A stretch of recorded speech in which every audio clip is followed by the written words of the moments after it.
ok nyal. Ok wawach ni ka koro ka nyathim nigi janyuol achiel to koro wanyalo weye. Wan gi gima watimo ni gimiluongo ni targeting.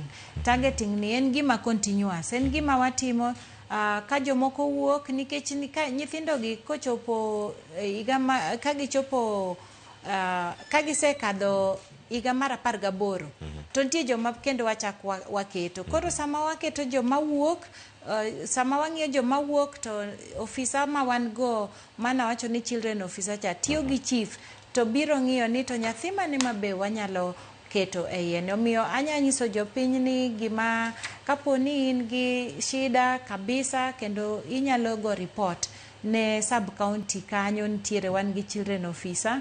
Wabore mondo obi ong'i, wang'iyo family, nitiere assessment mitimo, targeting criteria. Nitie form moro mwaketo kanyo ming'iyo ni to be inyalo yudo pesa ni koso kinyal. Koro kata in mana janyuol achiel to inyalo bedo considered ka osetimni assessment. Sama wagolo jomoko to kendo wachak waketo jomoko nikech nyithindo dongo every year. Higa ka higa kata presidential bursary ni. Sama ng'ato osedhi university cha kendo wachako gi nyithindo modonjo form 1. Omiyo jonyuol go nyalo bet gi opportunity mondo oket gi e program.